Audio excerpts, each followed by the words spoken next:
하나님, 오늘도 좋은 날 주시고 정말 예수님이 부활하신 부활주일에 저희가 이렇게 함께 모여 하나님의 말씀을 또 배우고자 합니다. 그 말씀이 우리 삶의 생명이 되고 기쁨이 되어서 정말 이 땅에서 정말 천국의 삶을 누리고 그 삶을 또 주변 사람들에게 알려주고 나눌 수 있는 그런 소중한 생명의 말씀을 듣는 시간이 될 수 있도록 함께 해주시고 이 자리에 모인 모든 저희 성도님들 한 사람 한 사람 축복하여 주셔서 그 삶 가운데 하나님의 은혜가 더욱 넘칠 수 있도록 함께 해주시옵소서. 감사드리며 예수님 이름으로 기도합니다. 아멘. 감사합니다.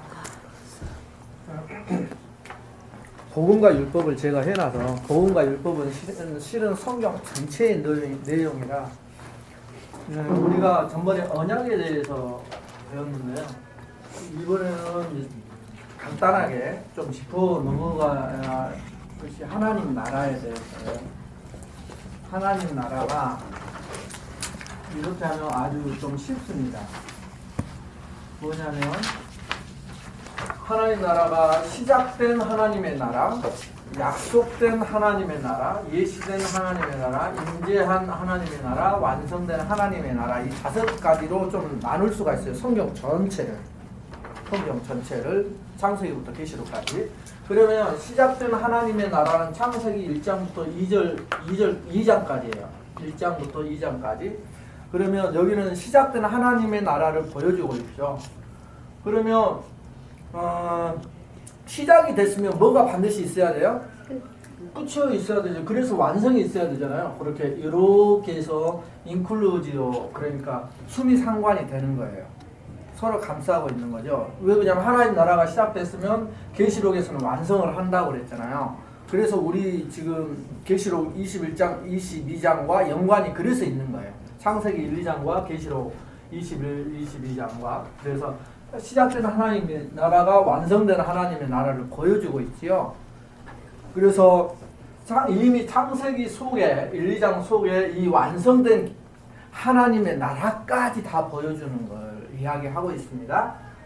그러면 시작이 됐으니까 그러면 두 번째는 약속을 해요. 시작된 하나님의 나라가 이제는 인간에게 약속을 한다는 거예요. 시작된 하나님의 나라는 하나님 편에서 시작을 한 거예요. 이해가 되시죠? 하나님이 시작하신 하나님의 나라, 당신의 나라인데 이제 약속을 해요. 누구에게? 인간에게, 우리들에게 약속을 해주죠. 이것이 이제 하나님께서 시작을 하신 나라가 하나님께서 완성을 하고, 이게 이 두 번째는 인간에게 약속을 한단 말입니다. 하나님께서 인간에게 약속을 하고 인간에게 보여줘요. 예시라는 것은 보여주는 거죠. 보여주는 거예요. 보여줘요. 하나님 나라가 어떤 것인지 보여줘요. 이게 이제 하나님께서 시작된 하나님 나라를 하나님이 완성을 하시는데, 이게 창세기 1장, 2장까지.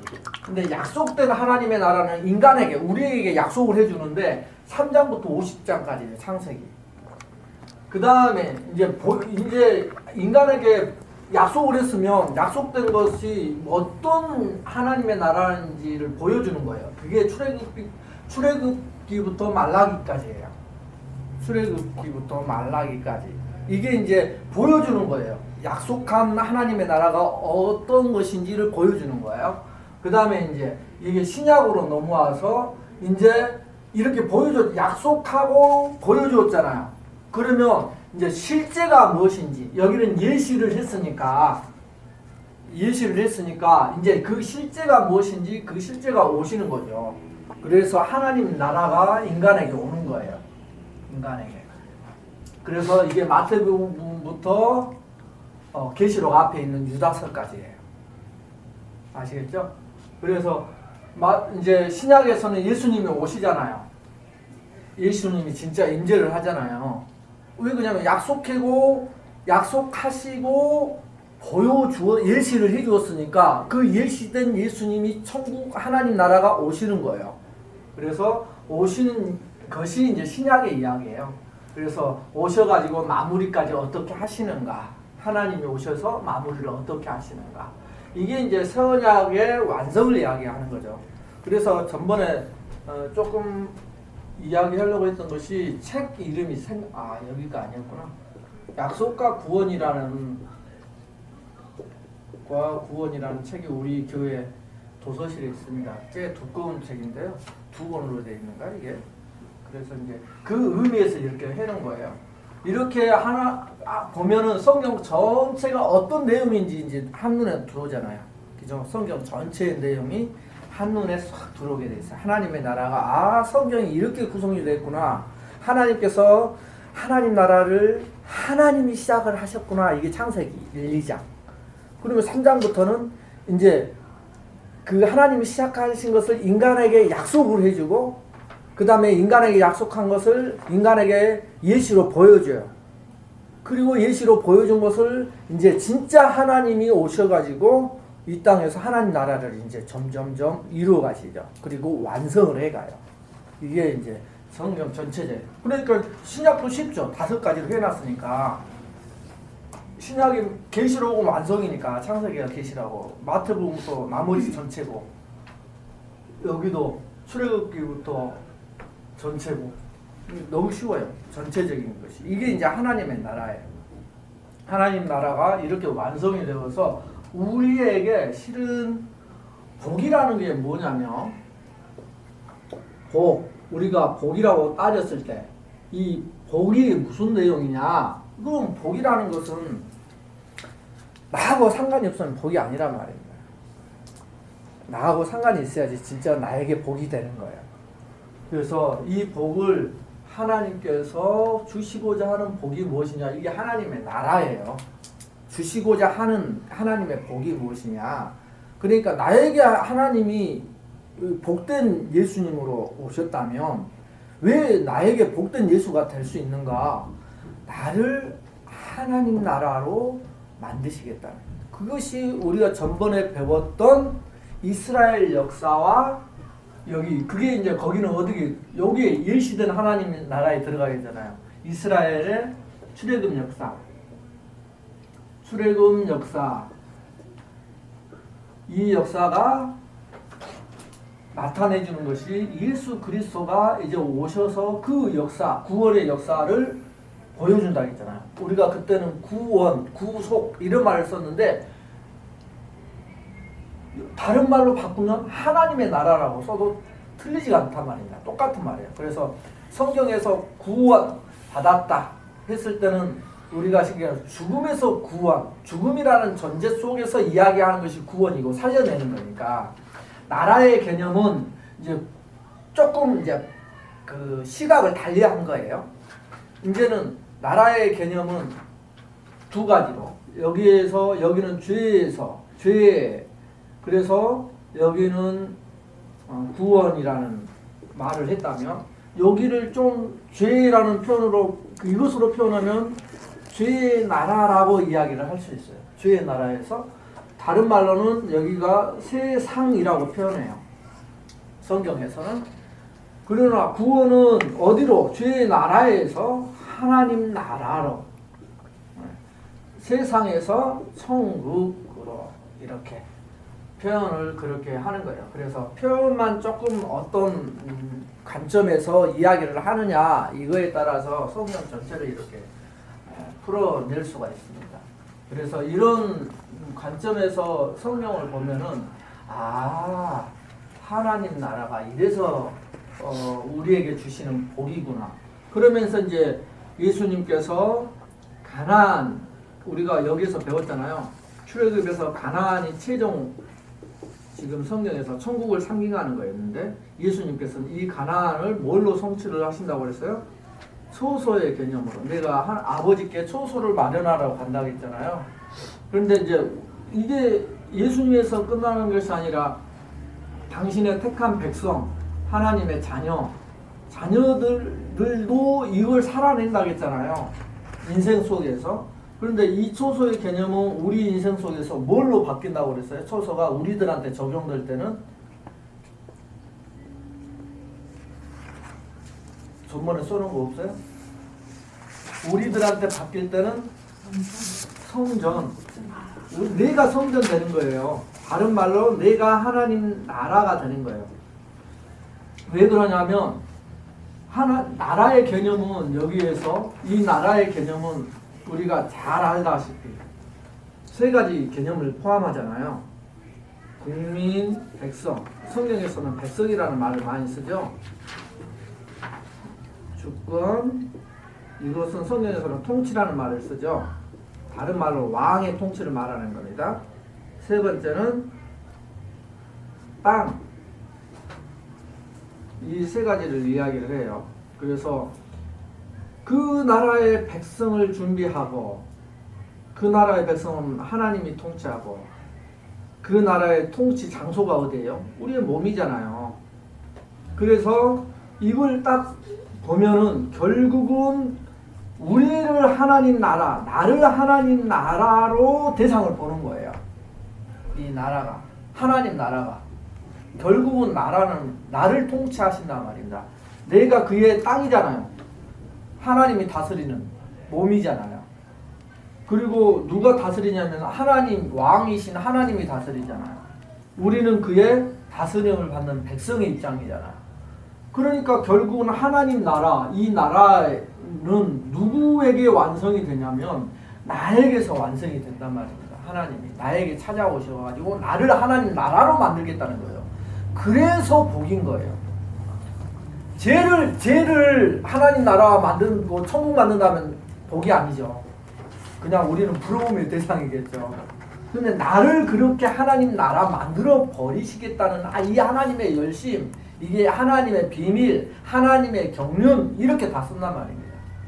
그래서 나를 하나님 나라로 만들었으면 이제 결론은 딱 하나예요. 이제는 나를 하나님 나라 만들었으면 그 나라된 하나님 나라된 내가 어떻게 살 것인가, 어떻게 살 것인가가 이제 우리에게 남아있는 복의 삶이에요.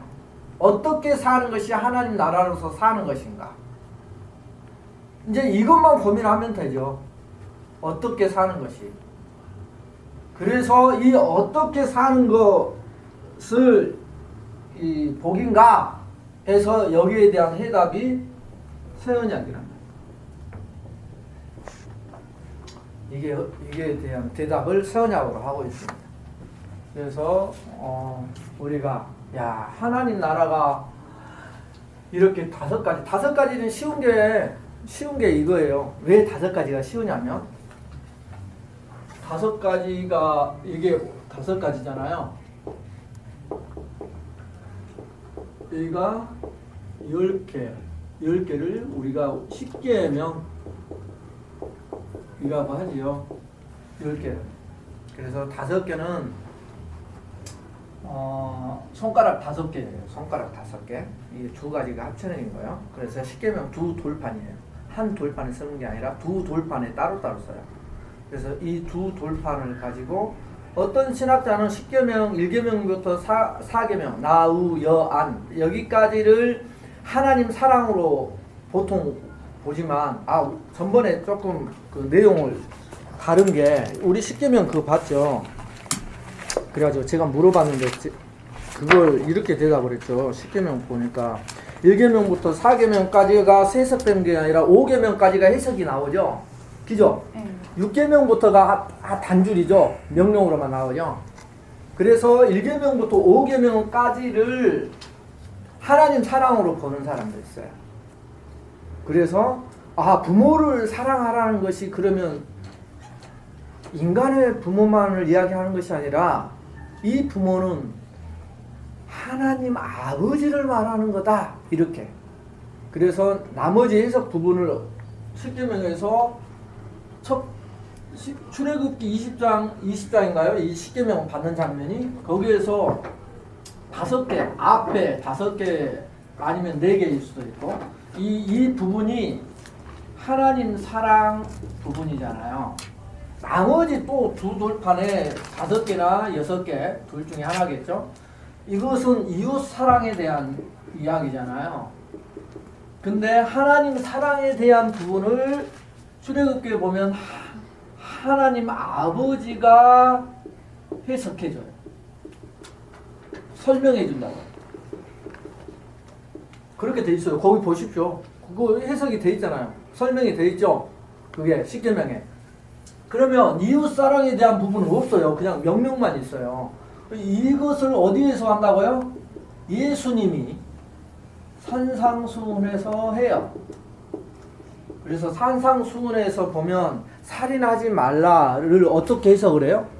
예수님께서 뭐한 자마다 그 살인한 자라고요?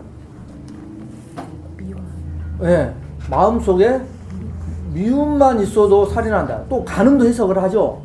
거기에서 간음을 어떻게 정의를 해버려요?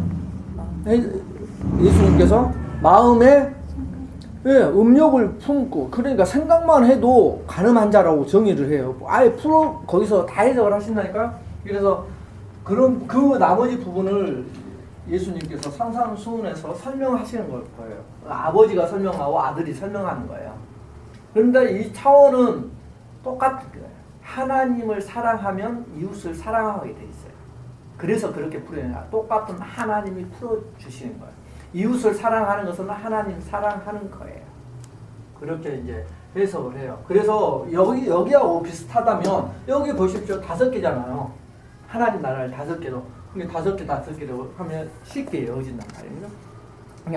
하나님 나라의 이 5개가 손가락, 5개의 의미가 또 하나 있어요. 여기서만 있는 게 아니라 5대 제사가 있어요. 율법에. 이 제사법이 5대 제사, 제사법이 아니라 제사. 5대 제사가 또 5개 제사예요. 5대 제사가. 그래서 하나님께서 우리 인체를 이용한 교육의 방법도 굉장히 뛰어나게 하셨어요. 실은 우리가 그걸 찾아내지 못해서 그러죠. 그래서 이렇게 이제 흘러가는 것을 보면은 이것이 바로 이 십계명을 주는 장면이 바로 우리가 배운 시내산 언약에서 시내산, 다시 우리가 배웠던 호렙산, 여기에서 십계명을 받아요. 그러면 이 십계명 호렙산에서 받는 이 십계명의 내용이 바로 이 십계명이 무엇을 의미할까 할 때 아주 재밌는 그 주장을 하는 분이 있는데요. 이게 뭐냐면 송재근 교수라고요. 그분은 이 시내산에서 이 장면, 시내산에서 받는 장면을 한번 보자는 거예요. 한번 보십시오. 출애굽기 20장. 출애굽기 20장이니까요. 왜 그러냐면 아까 그거 보면은 20장일 거예요. 맞죠? 출애굽기 20장.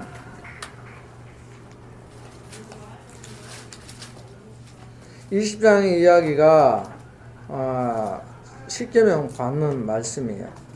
그러면 여기에서 보십시오. 20장 18절부터 보면 무 백성이 우리와 번개와 나팔소리와 신의 연기를 본지라 그들이 볼 때 떨며 멀리 서서 모세에게 이르되 당신이 우리에게 말씀하소서 우리가 들으리이다. 하나님이 우리에게 말씀하시지 말게 하소서 우리가 죽을까 하나이다. 그래서 이렇게 이야기를 하죠. 그래서 모세가 어떻게 해요?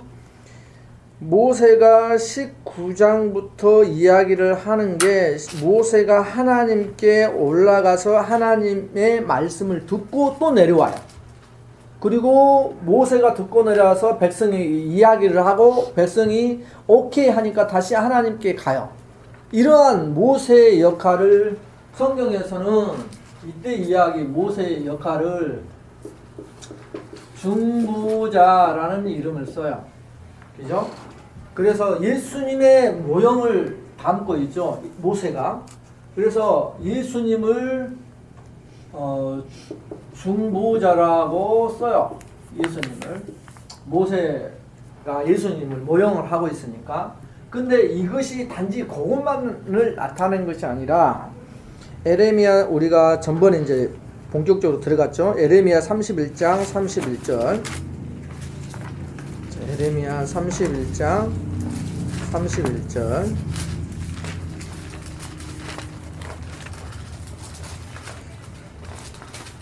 자, 에레미야 31장 31절부터 여호와의 말씀이니라 보라 나를 이르리니 내가 이스라엘 집과 유다 집에 새 언약을 맺으리라 했죠. 이 언약은 내가 그들의 조상들의 손을 잡고 애굽 땅에서 인도하여 내던 날에 맺은 것과 같이 아니할 것은 내가 그들의 무엇이 되었어도 남편이 되었어도 그들이 내 언약을 깨뜨렸습니다. 여호와의 말씀이니라. 그래서 이때 체결함, 이것이 무슨 체결이냐? 남편이 되었다. 이 말은 뭐 했다는 거예요? 시내산에서. 그렇죠. 결혼식을 했다는 거야. 결혼 언약을 했다는 거야. 그래서 시내산 언약을 결혼 언약으로 보는 거예요. 하나님과. 그래서 하나님과 이스라엘 백성들과의 이 시내산 언약 체결식은 결혼 언약을 하는 거예요. 그래서 우리가 결혼식에서 가장 중요한 행사라고 해야 되나? 결혼식에서 가장 중요한 그것을 뭐라고 하냐면 예? 선포가 아니에요. 선포보다 더 중요한 거예요. 우리 예? 네, 서약이에요. 서약. 서약하는 거예요. 서약. 이게 제일 중요한 거예요.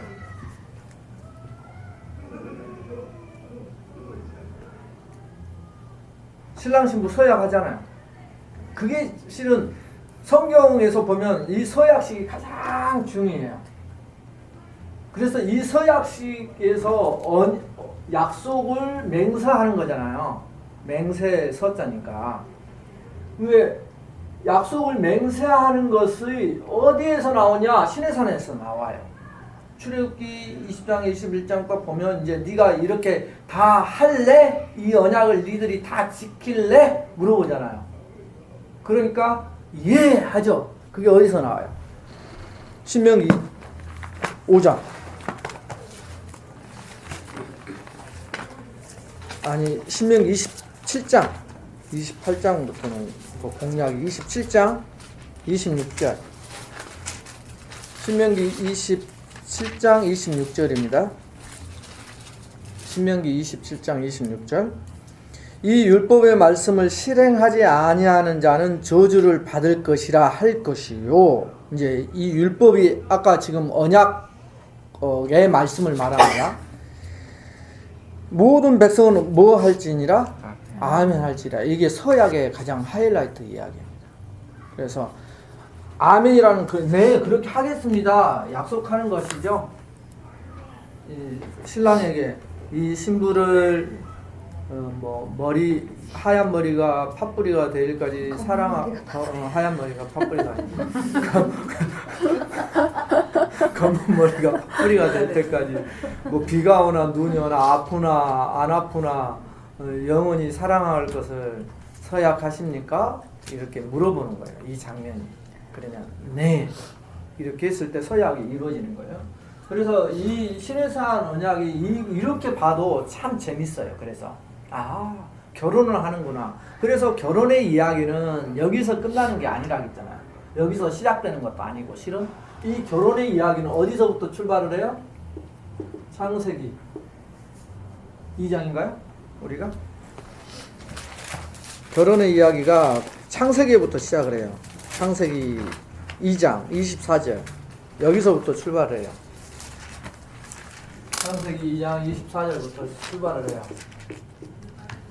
여기서부터 결혼의 이야기가 출발을 하는 거예요. 실은 이해가 되시죠?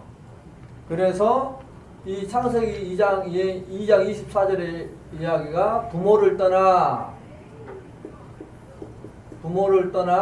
뭐 하더라고요? 둘이 한 몸을 이룰지리라. 이게 이제 결혼에 대한 이야기잖아요. 여기서부터 출발을 해요. 실은. 그래서 이 결혼의 이야기는 아주 우리가 중요한 것인데요. 에베소서 2장 16절인가요? 에베소서 2장 16절. 에베소서 2장 16절. 5장인가요? 2장보다는 그냥 5장 가보시죠. 5장 30절부터 32절까지만 33절까지 한번 같이 보시죠. 에베소서 5장 30절부터 우리는 그의 몸의 지체임이라. 그러므로 사람이 부모를 떠나 그의 아내와 합하여 그 둘이 한 육체가 될지니. 자, 31절의 이야기는 몇 자를 인용을 한 거예요? 기억 보십시오. 기억. 창세기 2장 24절이라고 나왔죠? 이걸 인용을 한 거예요. 그래서 이 비밀이 크도다. 이걸 뭐라고 표현을 해요? 둘이 한 몸을 이루라고 한 것을 비밀이래요. 이 비밀이 크도다. 그래서 이 비밀이 뭐냐? 그리스도와 교회에 대한 비밀이 결혼에 대한 비밀이다 라고 이야기를 하고 있죠. 이걸 그리스도와 교회의 관계, 이것을 비밀이라고 이야기를 한 거예요. 그래서 비밀이 처음에는 결혼만 시키는 줄 알았더니 이게 비밀의 이야기였어요. 숨겨둔 이야기. 비밀이라는 것은 숨겨둔 거예요. 결혼 속에 숨겨진 비밀이라는 거예요. 그러면 무엇을 숨겨두었어요?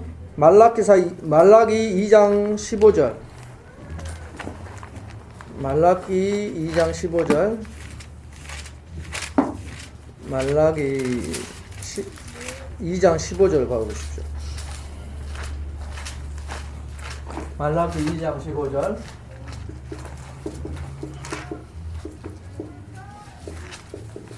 에베소 2장 15절 같이 한번 읽죠. 시작. 그에게는 영이 충만하였으나 오직 하나를 만들지 아니하셨느냐? 어찌하여 하나만 만드셨느냐? 이는 경건한 자손을 얻고자 하심이라. 그러므로 내 심령을 삼가 지켜 어려서 맞이한 아내에게 거짓을 행하지 말지니라. 자, 여기가 똑같은 내용을 이야기를 하고 있는데요. 하나님께서는 영이 충만하시대요. 많대요. 그런데 오직 하나만 만드셨다겠죠. 하나만. 이게 이 창조 이야기예요. 아담 하나만 만들잖아요. 그죠? 처음에 아담 하나만 만들죠. 인간을 만든 것 보면. 그래서 아담에게서 누구를 만들어요? 만들어내냐면 하와를 만들어내잖아요. 그죠? 아담 안에서 원래는 아담부터 만듭니다. 성경이. 그 다음에 아담에게서 하와를 만들어내요. 그러니까 말라기 이야기가 이 이야기예요. 맨 처음에 하나만, 하나님께는 영이만 해도 그냥 아담과 하와를 동시에 만들 수도 있지 않습니까? 근데 아담만 하나만 만들고 아담에게서 하와를 만들어요. 그러니까 이 말은 무슨 말이냐면 이 하나를 둘로 나눈 거예요. 두 개로. 아담과 하와 둘로 나눠버린 거예요. 둘로 나눠가지고 지금 뭐라고 해요? 둘로 나누는데, 하나를 둘로 나누는데 이 둘이 봐보십시오. 둘이 뭐가 되래요? 하나가 되래요. 그게 그래서 비밀이라는 거예요. 하나를 둘로 나눠서 둘로 나누면 됐는데, 둘로 나누면 되는데 이 둘을 다시 하나가 되게 하래요. 이 둘을 다시 하나 되지. 이 둘로 나누고 둘을 다시 하나가 되게 하래요. 둘이 한 몸을 이루래요. 그러면서 요것이 둘이 한 몸을 이루는 것이 비밀이래요. 하나님께서 숨겨둔 결혼의 비밀이에요. 다른 말로 표현하면 결혼 속에 숨겨진 교회의 비밀이에요. 이해가 되시죠? 그래서 이 비밀이라는 것은 이 교회의 비밀이에요. 교회의 비밀. 결혼 속에 숨겨진 교회의 비밀. 그래서 우리가 잘 알다시피 천국에 하나님 나라에 가면은 성별 구별해야 안 해요. 성의 구별이 없어요. 왜 그냥 시집가고 장가가고 하는 일이 없대요. 그래서 하나님께서 창조를 하실 때 이렇게 하신 이유는 비밀이었는데 그 비밀을 깨닫게 하기 위한 거예요. 그 비밀이 뭐냐면 교회에 대한 비밀을 결혼을 통해서 깨달으라는 거예요. 어떻게 뭘 깨달으라냐? 우리가 결혼을 통해서 둘이 한 몸을 이루라 하니까 열심히 둘이 한 몸을 이루려고 결혼을 해서 막 육체적으로 부부관계를 하지만 그것이 한 몸이 되냐 안 되냐, 되든 안 되든 물어보는 거예요. 우리 인생의 삶을 통해서 그게 되든 안 되든 그게 안 된다는 거예요. 그럼 뭘로만 되든 뭘로만 하나가 되냐, 요것으로만 하나가 된다는 거예요. 비밀을 알아야 되는데 그리스도로만 하나가 되는 거예요. 왜 그러냐면 교회라는 것은 머리와 몸으로 나눌 수가 있는데 머리는 예수 그리스도가 우리의 몸이고 내가 그의 몸이 되었을 때만이 하나가 되더라는 거예요. 그래서 부부가 하나가 되려면 머리이신 그리스도 안에 들어가야지만 이 원리가 교회의 원리가 비밀로 풀어지는 거예요. 그래서 결혼 생활을 하면서 남편이 미워질 때가 많고, 그죠? 뭐 서로 마음에 안 들 때가 많이 있지만 이 원리를 깨달으면 이것으로 하나가 되는 교회의 원리를 가르쳐주기 위함이에요. 근데 이 교회의 원리가 뭘로 이야기를 풀어내요? 요 이야기를. 그래서 어저께 희은자매가 우리 양육 하거든요. 재밌는 표현을 하더라고요. 말을 하더라고요. 양육하면 저도 얻는 하나님의 은혜가 되게 많습니다. 그게 뭐냐면 그 다음에 바로 아내와 남편 이야기를 하거든요. 그래가지고 남편은 아내를 예수님께서 자기 목숨을 버린 것처럼 사랑해라. 또 아내는 그리스도인 것처럼 남편을 존경을 해라. 이런 말이 나와요. 에베소서에서. 그러면 언제 내가 우리 신랑인 이 남편을 존경하게 될까? 언제 존경하게 될까요? 퀴즈. 당신이 맞춰봐. 당신이 제일 젊잖아요. 아니 그걸 딱 이야기를 하더라니까. 언제 저절로 이건 존경이 된대요. 그때는 언제 저절로 존경이 됩니까? 내가 못하는 걸 해줬을 때.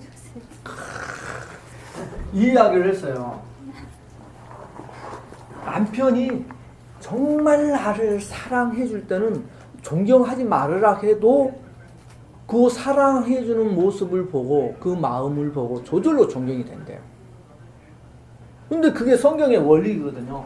왜 그러냐면 우리가 하나님을 사랑한 것이 아니라 하나님이 우리를 사랑하셨다라고 이야기하잖아요. 이해가 되시죠? 그거예요. 왜 하나님이 우리를 먼저 사랑한 거예요? 이게 성경의 아주 큰 원리예요. 하나님 나라를 이루시는 원리예요.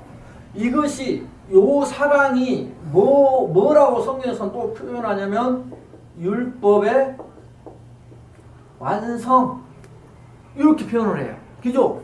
율법을 사랑을 하면 모든 율법을 이루었느니라. 그러니까 이 사랑을 누가 했어요? 하나님이. 이 사랑 표현을 어떻게 해요? 예수님이 당신을 죽으면서까지 사랑해버리잖아요. 죽으면서까지. 요 사실을 알면 요 예수님이 나를 위해 죽으셨다. 이것이 나에게 체득이 되면은 성령께서 그렇게 다가오시면은 내가 어떻게 해요? 하나님을 사랑하지 않을 수가 없는 지경에 가는 거예요. 그래서 이 이야기가 어떻게 풀어져요? 예레미야인가요? 우리가 배웠던 거? 예레미야 31장 31절에 나왔나요? 아니면 신명기 29장인가 보다. 예레미야를 바로 안 뜨는 거 보니까 신명기 29장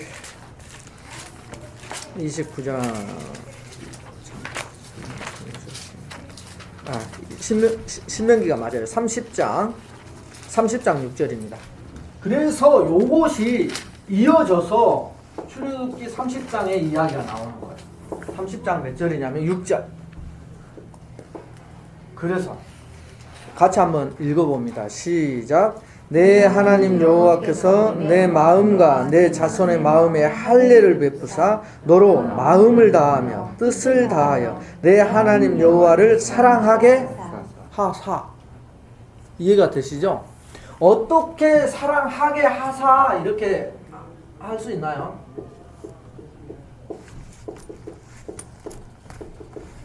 사랑하게 하사가 되죠. 제가 그 구절을 안 찾아갔는데 쉽게 찾을 수는 있는데 신약 성경에 우리가 그 무슨 내용이 나오냐면요. 너는 마음과 뜻과 목숨을 다하여 마태복음 20장. 마태복음 20장. 땡큐. 마태복음 20장 한번 봐주십시오. 맞아요. 마태복음 20장.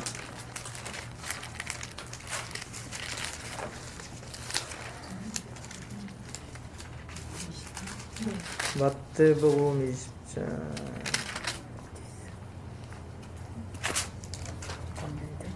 왜 있을 거야?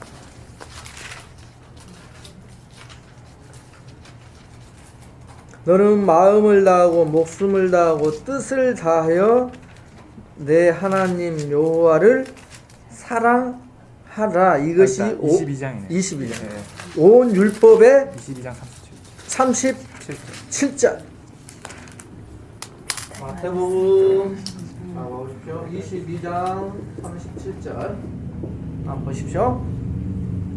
같이 한번 읽죠. 시작. 예수께서 이르시되 내 마음을 다하고 목숨을 다하고 뜻을 다하여 주 너의 하나님을 사랑하라 하셨으니 이것이 크고 첫째 되는 계명이요 둘째도 그와 같으니 내 이웃을 내 자신같이 사랑하라 하셨으니 이 두 계명이 온 율법과 선지자의 강령이니라.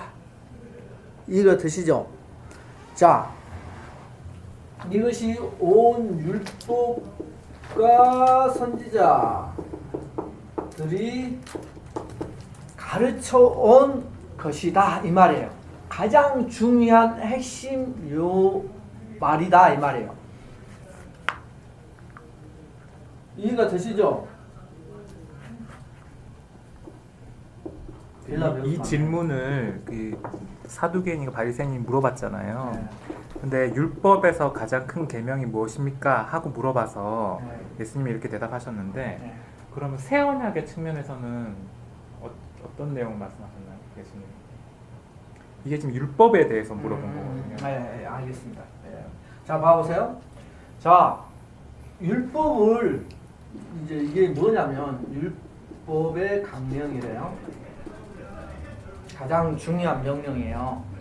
이게 율법의 기조. 하나님 사랑과 이웃 사랑. 내 마음과 뜻과 목숨을 다해 하나님을 사랑하라. 이게 기조. 이게 율법의 강령이라고 나와요. 율법과 선지자들도 마찬가지로 그렇게 이야기를 했던 거예요. 그런데 보십시오. 이게 우리가 보았던 신명기 그 27장, 28장, 이제 29장에서 선약 들어가는데 이게 그 이야기예요. 율법의 핵심이 이거란 말입니다. 그래서 이걸 이루면 율법을 이루는 거예요. 사랑을 하게 되면. 그죠? 사랑은 율법의 완성이라고 했으니까 사랑을 하게 되면 이것이 율법의 완성이 돼요. 율법을 완성히 하는 거예요. 그래서 예수님께서 율법을 완성케 하러 오셨다 라고 했을 때 의미가 이제 되죠? 이제 아시겠죠? 자, 하나님 사랑, 이웃 사랑이 율법의 강령이에요. 율법에서 가장 중요한 말씀이란 말입니다. 원래 율법의 뜻이에요. 근데 이 율법의 뜻을 하나님께서 사랑이 율법의 완성이라고 했는데 이 율법을 완성을 누가 해요? 예수님이 완성을 해요. 예수님이 완성한 것은 뭘 완성했다는 거예요? 하나님 사랑과 이웃 사랑을 완성을 했다는 거예요. 사랑으로 완성을 한 거예요. 그래서 율법을 완성했다는 의미가 그래서 이 의미예요. 율법을 완성했다고 할 때 이렇게 생각하는 사람들이 있어요. 예수님께서 율법의 완성을 율법 세목 하나하나 자세한 것 하나야. 자세하셨잖아요. 자세한 목록 하나하나 다 완성했을까요? 못했을까요? 했을까요?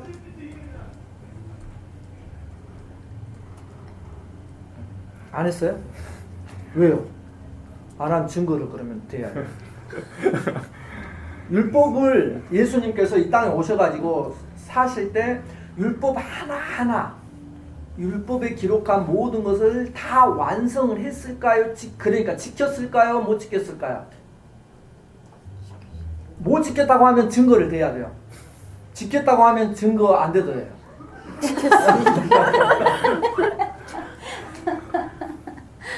지켰을까요? 안 지켰을까요? 오래 가기 위해서. 기억이? 희은자매. 예수님이요? 예, 찍는 거예요. 50%예요. 지켰습니다. 그러면 증거 안 돼도 돼요. 네. 지켰어요? 증거가 필요 없어요. 우리 어르신 세 분은 안 물어보겠지. 전번에 물어봤더니 누님들이라고 해야지. 어르신이. 새 언니는 안 물어보겠지. 자, 봐보세요. 우리 같이 넘어갔잖아. 안 지켰다 그랬잖아요. 못 지켰다. 그러면 증거를 대줘야죠, 우리. 찍으라면서요. 네? 찍으라면서요. 아니, 뭔 말이에요? 아니, 못 지켰다며요. 아니 둘 중에 하나 찍으라고 그래서 찍으셨대잖아. 찍으신 거예요? 그러니까 찍었는데 아니라고 하면 증거가 필요하잖아요. 주일에 일하지 말라 뭐 그런 거 있었잖아요. 네. 그런 거 네, 예수님은 하셨잖아요. 네. 그런 것들이 정말 안 시켜주셔서 답변을 저기서 하시네. 일단은 안식일을 지키라고 했는데 안식일을 못 지켰어요. 성경이 정확히 나와요. 안식일을 병자를 고쳤어요? 그러면 병자를 고치면 안 돼요. 원래 안식일 그들이 이야기한 것은 제자들이 또 미리삭인가 그걸 또 비벼 먹잖아요.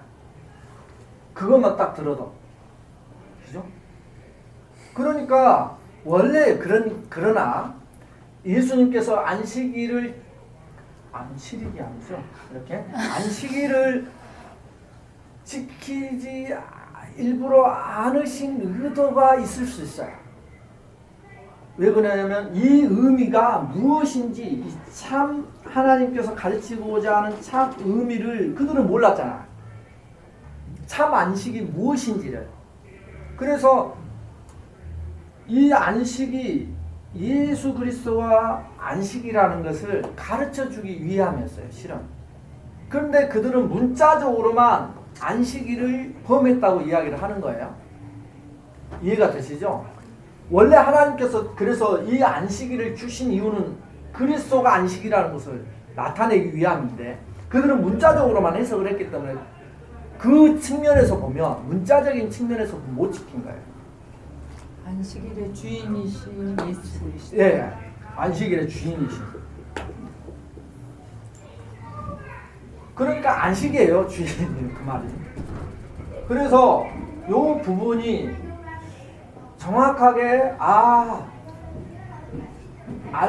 그 요구를 율법의 강령, 하나님 사랑, 이웃 사랑, 율법의 완성이 이거라고 했는데 이 율법의 완성을 예수 그리스도께서 율법을 완성하셨다라고 표현한 이유가 이 율법의 강령, 그러니까 율법이 실은 표현을 하고자 하는 것은 율법 속에 들어있는 것은 실은 요 이야기를 하는 거예요.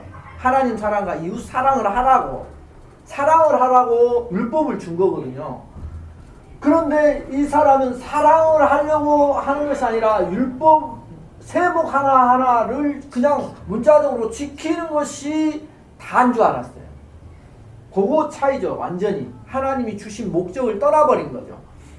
그래서 뭐 그거 예는 많잖아요. 우리가 자녀들에게 뭐 하지 말라고 했을 때 그 참 의미가 무엇인지 그걸 모르는 거죠. 그거하고 똑같은 거예요. 그래서 예수님께서 사랑을 실천을 하시는 거예요. 율법의 완성이 사랑이니까. 그래서 사랑을 어떻게 해요? 이렇게 실천하잖아요. 그리스도의 비밀로 둘이 한 몸을 어떻게 이루는지를 사랑으로 보여줘 버리잖아요. 그래서 이 사랑을 원래는 율법의 강령이 이게 하나님 너희가 제일 중요한 거예요. 이게 율법에서 제일 중요한 거. 누가가 아주 중요해요. 누가 이걸 하라요? 하나님 사랑하고 이웃 사랑을 누가 하래요? 누구한테 하라고 해요? 네? 아니 누구한테 하라고 하는 거예요? 예수께서 이르시되 네 마음을 다하고 목숨을 다하고 뜻을 다해 주 너의 하나님을 사랑하라. 누구한테 하라는 거예요? 네가, 우리가, 그죠? 지금 이스라엘 백성들에게 명령하는 거잖아요. 우리한테 하라는 거예요. 나에게, 내가 하라는 거예요. 내가. 아주 중요한 원리입니다. 율법에 대한 것 중에 내가 하라는 거예요. 내가. 그죠? 그런데 한번 보십시오. 내가 하라고 했는데 요걸 내가 해냈어요? 못 해냈어요? 못 해냈어요. 내가 하라는 거. 전부 다 그 내용이에요. 신명기의 이야기, 지금 우리가 마태복음 22장에 있는 이 이야기, 이가 무슨 이야기냐면 네가 하라는 거예요. 네가 하나님 사랑하고 네가 하나님 사랑하고 이웃을 사랑해 보라는 거예요. 이거의 율법이에요. 율법. 그런데 하나님께서는 이 율법을 예수님께서 이 율법을 완성을 하셨어요. 예수님이 진짜 사랑을 해버렸어요. 그리고 모든 이스라엘들은, 우리들은 여기에서 실패를 해요. 할 수가 없으니까. 실패한 이유는 아시겠죠? 내 안에 선악이 있는데 어떻게 성공을 해요? 선악을 분별을 하라고 했는데 판단하고 있는데 어떻게 해요? 그래서 이 선악 가운데 있는 우리는 절대 할 수 없어요. 판단해버리니까. 그리고 우리가 율법을 사랑으로 할 수 있는 뭐가 없어요? 힘이 없어요. 능력이 없어요. 뭐 때문에? 우리의 한계 때문에. 죄성 때문에. 그래서 선을 행할 능력을 잃어버린 거예요. 선을 행하더라도 뭐 때문에 행하게 돼요? 결국 나의 의를 이루기 위해서 행해버리는 거예요. 이것이 죄성이에요. 선악과를 먹은 우리 인간들의 죄성이에요. 그런데 이것을 율법을 완성하신 분이 왜 완성을 하셨느냐? 예수님께서 완성을 해버리시잖아요. 그래서 원래 이게 세언약의 내용이에요. 세언약. 아주 핵심이에요. 핵심. 사랑하게 우리를 사랑하게 해버리긴다는 거예요. 우리를 그렇게 만들어 버리시겠다는 거예요. 사랑하는 사람으로 만들어 버리겠다는 거예요. 아니 우리한테 능력이 없는데 어떻게 이렇게 만든대요? 이제 요것이 해결되면 끝이에요. 그죠? 우리한테 그 능력이 없다고 분명히 이야기했는데 어떻게 사랑하게 만들어 버리냐는 거예요. 대답하시면 이제 수업 이제 대답하셔야 돼요. 신약에서는 그것을 성령 충만이라고 해요. 근데 지금 제가 이제 조금 이해를 돕기 위해서 이렇게 바로 건너뛰지 말고 이 안에서 찾아보라는 거예요. 답을. 지금 설명한 것 중에 답이 있으니까.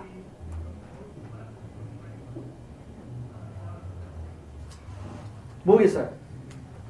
아니 이웃사랑, 하나님 사랑, 이웃사랑을 하는 것이 율법의 완성이에요.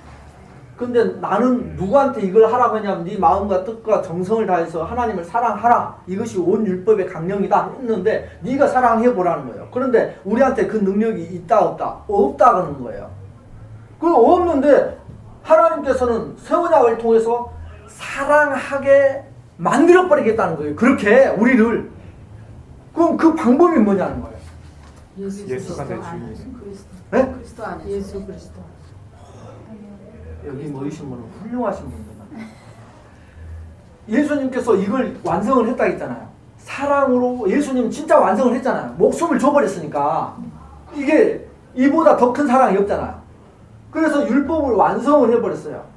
그래서 우리들에게 사랑하는 사람으로 만드는데 우리를 그대로 두면 나 혼자 있으면 이게 이제 하나예요. 하나. 나 혼자 있으면 돼요 안 돼요? 안 돼요. 이 하나가 예수 그리스도와 연합을 이루어야 돼요. 그래서 하나됨이라는 믿음으로 돼요. 이해가 되시죠? 이것이 이야기예요. 이 비밀이. 그래서 이 하나가 그리스도 안으로 들어갔을 때, 다른 말로 몸이 되었을 때 이것이 돼요. 사랑이. 왜 그러냐면 그분이 이루어내셨으니까. 그분이 이루어내셨으니까 그 안에 들어가면 내가 이룬 것이 된단 말입니다. 그래서 재미있는 원리가 하나 나와요. 예수님께서 약 2000년 전에, 이제 2000년 전에 십자가에 돌아가셨잖아요. 그리고 부활하셨죠. 부활하신 거죠. 이 십자가에 돌아가시고 부활하신 사건을 우리는 예수 그리스도를 믿으면서 내가 그리스도와 합하여 세례를 받았다고 하죠. 그 다음 예수님과 함께 죽었고 살아났다고 했잖아요. 어떻게 그게 가능하냐고. 2000년 전에 이미 돌아가신 사건, 부활하신 사건이 어때 현재 지금 2000년 후, 아니면 이제 우리 후손들이 얼마까지 갈지 모르고 있지만 그 후손들이 어떻게 그분과 같이 죽고 살아나는 것이 되냐고요. 그건 딱 하나예요. 요거예요. 그리스도 안에 하나가 되었을 때, 하나가 되었기 때문에, 보십시오. 그리스도 안에 내가 하나가 되었기 때문에, 이 원리에 따라서 하나가 되었기 때문에 그리스도가 한 사건이 내 사건이 되는 거예요. 우리가 전번에 배웠죠. 우리 인류는 두 아담밖에 없다고 했죠. 첫째 아담, 둘째 아담. 인류는 두 종류밖에 없어요. 이 아담밖에 없는 거예요. 그래서 첫째 아담 속에 모든 인류가, 온 인류가 들어가 있어요. 그죠? 온 인류가 다 들어가 있어요. 둘째 아담 속에 누가 들어가 있어요? 그러면 그분의 택한 자녀가 들어가 있어요. 그죠? 이 원리예요. 첫째 아담, 내가 선악과를 안 먹었는데 내가 선악과 먹은 자가 된 이유. 둘째 아담, 내가 십자가를 안 졌는데 내가 십자가를 졌다고 인정해 주는 거예요. 그 이유는 딱 하나예요. 하나 되었기 때문에 그래요. 네 속에 들어있기 때문에. 다른 말로 야담 안에 들어있기 때문에 그런 거예요. 예수 그리스도와 하나가 되었기 때문에 그리스도가 하신 십자가와 부활이 내가 한 일이다. 이것이 성경에서 이야기하는 아주 중요한 믿음의 원리예요. 그래서 예수 믿는 우리는 어떻게 살아가요? 말라기서이죠. 의인은 무엇으로 살아? 믿음으로 말미암아 살다.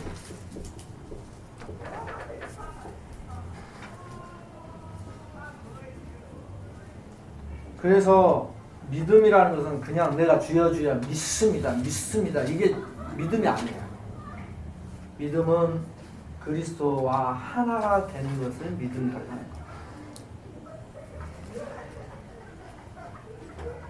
조금 어려운 내용이지만 어렵지 않습니다. 왜 그러냐면 우리가 다시 한번 보면은 온 율법의 속뜻은, 가장 중요한 것은 출애굽기 30장이 아니고요. 신명기 30장이에요. 사랑하게 알자. 네. 말과 글씨가 잘못 쓰여졌어요. 자, 온 율법의 가장 중요한 핵심은 하나님 사랑, 이웃 사랑, 그죠? 이것을 예수님께서 이 사랑을 완성하는 것이 율법의 완성이라고 했는데, 이 사랑을 예수님께서 완성을 하셨어요. 사랑해 버리셨잖아요. 우리를 목숨을 버리시면서까지 사랑해 버렸죠. 그것 속에 우리가 들어가면 무엇이 돼요? 네가 해보라고 그랬잖아요. 율법은 네가 사랑해라 이렇게 이야기를 하잖아요. 그런데 우리에게는 능력이 없어요? 능력이 없는 우리에게 하나님께서는 사랑하게 하는 사람, 사랑하는 사람으로 만들어 버리시겠다. 지금 약속한 것이 새 언약이에요. 어떻게요? 그리스도 안에 우리를 넣어버린다는 거예요. 그리스도 안에 넣어버리면 결론적으로 뭐가 나오냐? 그리스도 안에 넣어버리면 우리의 뭐가 바뀌냐면 마음이 바뀌어요. 그래서 여기 성경에는 그게 구절이 얼른 생각합니다. 우리가 그리스도의 마음을 가졌느니라. 그래서 성경에서 두 마음을 품지 말라고 하죠. 마음이 두 개가 있다는 거예요. 두 개. 그리스도의 마음과 육신의 마음.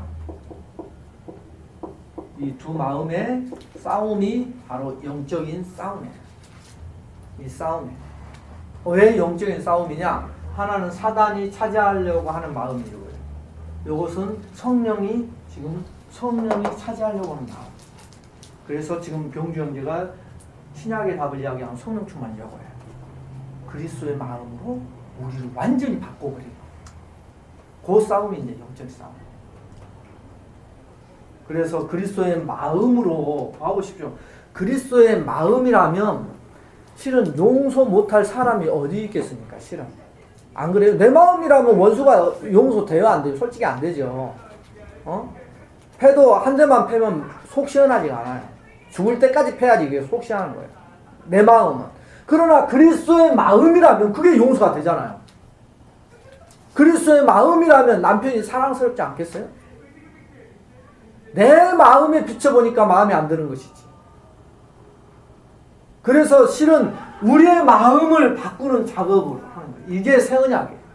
우리의 마음은. 그래서 새 언약에서 딱 이야기하는 것이 있죠. 뭐예요? 네 마음에 하나님의 법을 기록해버린다고 하잖아요. 마음에 기록한다는 거예요. 그게. 이것이 성경에서 말하고 있는 놀라운 사실의 비밀이에요. 이걸 갖고 우리가 신앙생활을 하고 이것이 정말로 내 안에서 그리스도의 마음이 흘러나올 때 모든 사람이 용서가 되고 원수가 안 되고 사랑스러워지는 거예요. 그리스도의 마음만이 그렇게 우리를 변화시킬 수 있어요. 그리스도의 마음만이 내 이웃을 내 몸처럼 사랑할 수가 있어요. 왜? 그리스도의 마음이 그거였으니까. 그런데 그리스도의 마음이 아니고 이웃을 사랑했으니까 원수를 보면서 막 참고 사랑해야지 한 번 돼요. 그런데 또 보면 열받아요. 이것이 우리의 마음이에요. 이것을 하나님께서 성경 속의 비밀로 또 우리들에게 가르쳐주고자 하는 놀라운 복음의 메시지, 이것이 바로 하나님 나라의 복 이야기예요. 내가 하나님 나라가 되어버린다는 거예요. 그것처럼 좋은 복이 어디 있어요?